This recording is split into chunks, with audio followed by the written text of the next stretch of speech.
तीन बहनों की कहानी। सूरज उगता है, खेतों में हवा चलती है। तीनों बहनें घर के आंगन में खेल रही हैं। अनवी किताबें संभालती है, सनवी नाच की प्रैक्टिस करती है, तन्वी गुड़िया सजाती है। पिता तीनों को देखकर मुस्कुराते हैं और कहते हैं, तुम ही मेरा संसार हो। अनवी डॉक्टर बनने की बातें अपने पिता से करती है। सनवी रेडियो पर गाना सुनकर नृत्य करती है। सभी मुस्कुराते हैं। तन्वी छोटी मोटी बातें करके सबको हंसाती है। एक रात पिता अचानक खांसते खांसते गिर पड़ते हैं।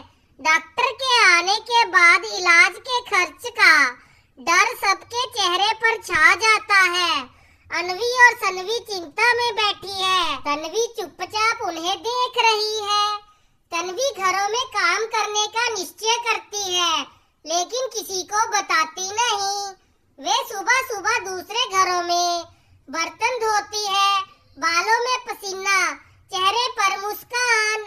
शाम को तन्वी थके कदमों से घर आती है, पर कहती नहीं, मैं ठीक हूँ दीदियों। अनवी नोटिस करती है कि तन्वी के हाथ लाल पड़े हैं।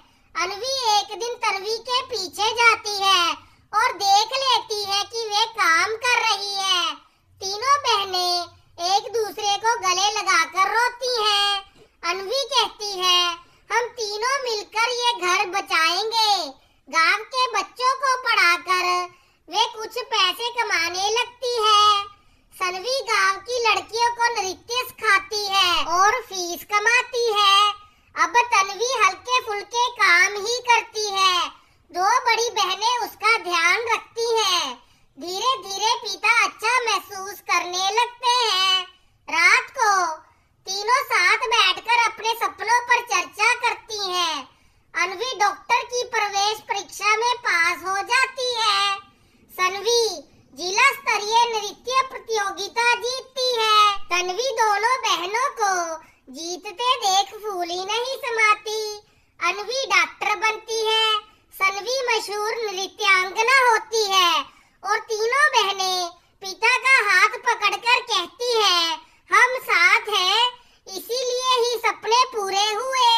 शिक्षा, जब परिवार साथ हो तो जीवन की कोई मुश्किल बड़ी नहीं होती। त्याग और मेहनत से हर सपना पूरा किया जा सकता है।